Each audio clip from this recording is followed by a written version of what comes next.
श्री शिवाय नमस्तोभ्यम। स्वागत है आपका शिव पुराण क्षीरोद संहिता तृतीय खंड 27वें अध्याय में पार्वती जी का क्रोध से ब्राह्मण को फटकारना। पार्वती बोली, हे ब्राह्मण देवता, मैं तो आपको परम ज्ञानी महात्मा समझ रही थी, परंतु आपका भेद मेरे सामने पूर्णतः खुल चुका है। आपने शिवजी के विषय में मुझे जो कुछ भी बताया है वह मुझे पहले से ही ज्ञात है, पर यह सब बातें सर्वथा झूठ है। इनमें सत्य कुछ भी नहीं है। आपने तो कहा था कि आप शिवजी को अच्छी प्रकार से जानते हैं। आपकी बातें सुनकर लगता है कि आप झूठ बोल रहे हैं, क्योंकि ज्ञानी मनुष्य कभी भी त्रिलोकीनाथ भगवान शिव के विषय में कोई भी अप्रिय बात बता ही नहीं सकता। यह सही है कि लीलावश शिवजी कभी कभी अद्भुत वेश धारण कर लेते हैं, परंतु सच्चाई तो यह है कि वे साक्षात परम ब्रह्म हैं, वे ही परमात्मा हैं। उन्होंने स्वेच्छा से ऐसा वेश धारण किया है।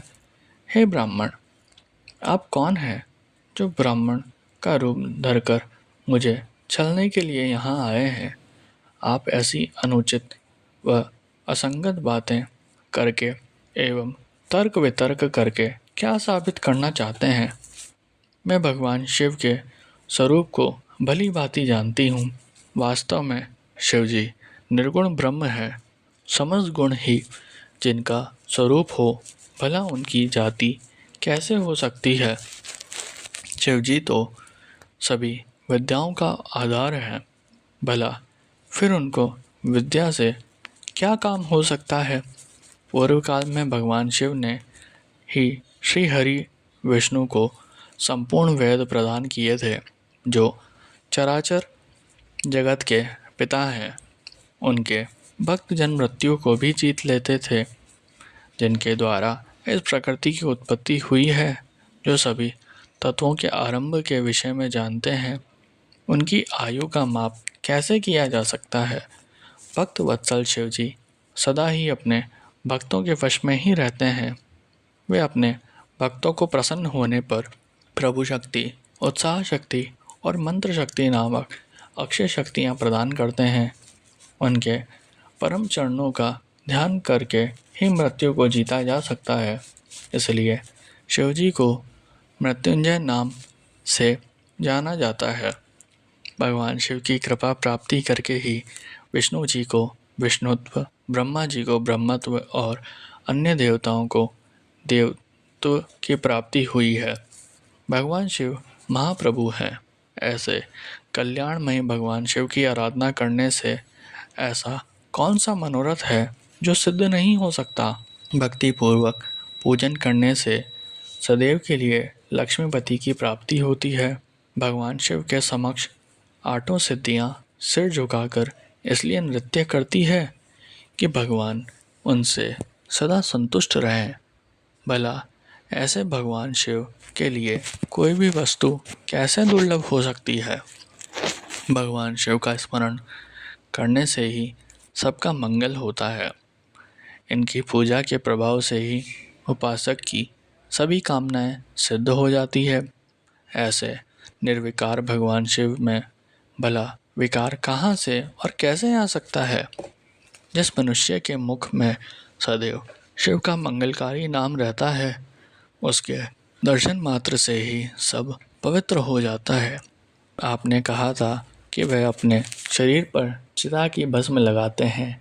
ये पूर्णतः सत्य है, परंतु उनके शरीर पर लगी हुई ये भस्म जब जमीन पर गिरकर झड़ती है, तो क्यों सभी देवता उस भस्म को अपने मस्तक पर लगाकर अपने को धन्य समझते हैं? अर्थात उनके स्पर्श मात्र से ही अपवित्र वस्तु भी पवित्र हो जाती है। भगवान शिव ही इस जगत के पालनकर्ता, सृष्टिकर्ता और संहारक हैं। भला उन्हें कैसे साधारण बुद्धि द्वारा जाना जा सकता है? उनके निर्गुण रूप को आप जैसे लोग कैसे जान सकते हैं? दुराचारी और पापी मनुष्य भगवान शिव के स्वरूप को नहीं समझ सकते। जो मनुष्य अपने अहंकार और अज्ञानता के कारण शिव तत्व की निंदा करते हैं, उसके जन्म का सारे पुण्य भस्म हो जाता है। हे ब्राह्मण, आपको ज्ञानी महात्मा जानकर मैंने आपकी पूजा की है, परंतु आपने शिवजी की निंदा करके अपने साथ साथ मुझे भी पाप का भागी बना दिया है। आप घोर शिवद्रोही हैं। शास्त्रों में बताया गया है कि शिवद्रोही का दर्शन हो जाने पर शुद्धिकरण हेतु स्नान करना चाहिए तथा प्रायश्चित करना चाहिए। यह कहकर देवी पार्वती का क्रोध और बढ़ गया और वह बोली, अरे दुष्ट, तुम तो कह रहे थे कि तुम शंकर को जानते हो, परंतु सच तो यह है कि तुम उन सनातन शिवजी को नहीं जानते हो। भगवान शिव परम ज्ञानी, सत्पुरुषों के प्रियतम व सदैव निर्विकार रहने वाले हैं।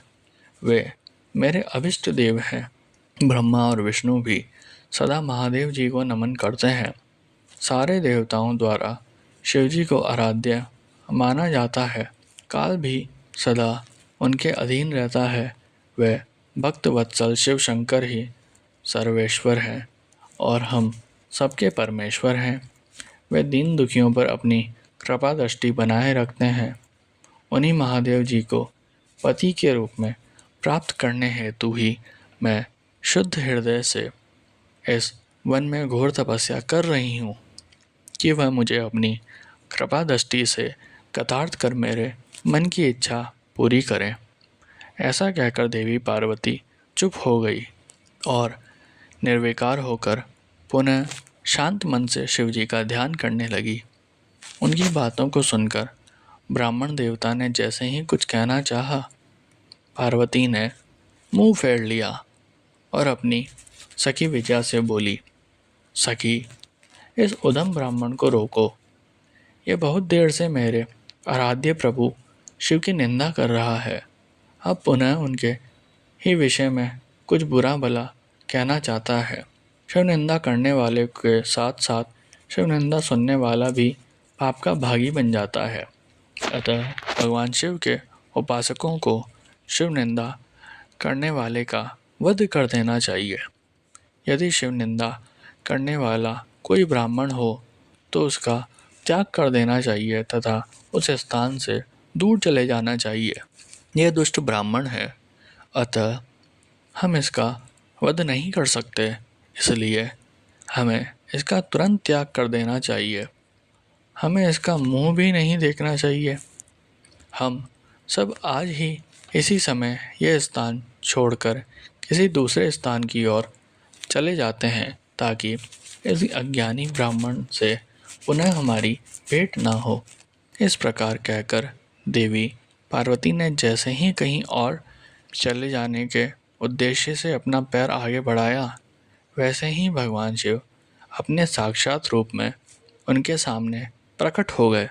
देवी पार्वती ने अपने ध्यान के दौरान शिव के जैसे रूप का स्मरण किया था, शिवजी ने उन्हें उसी रूप में साक्षात दर्शन करा दिए। साक्षात भगवान शिव शंकर को इस तरह अनायास ही अपने सामने पाकर गिरिजा नंदिनी पार्वती का सिर शर्म से झुक गया। तब भगवान शिव देवी पार्वती से बोले, हे प्रिय, आप मुझे यहाँ अकेला छोड़कर कहाँ जा रही हैं देवी? मैं आपकी इस कठोर तपस्या से अत्यंत प्रसन्न हूँ। मैंने सभी देवताओं एवं ऋषि मुनियों से आपकी तपस्या और दृढ़ निश्चय की प्रशंसा सुनी है, इसलिए आपकी परीक्षा लेने की ठान कर मैं आपके सामने चला आया हूँ। अब आप मुझसे कुछ भी मांग सकती हैं, क्योंकि मैं जान चुका हूँ आप अप्रतिम सौंदर्य की प्रतिमा होने के साथ साथ ज्ञान, बुद्धि और विवेक का अनूठा संगम है। आज आपने अपने उत्तम भक्ति भाव से मुझे अपना खरीदा हुआ दास बना दिया है।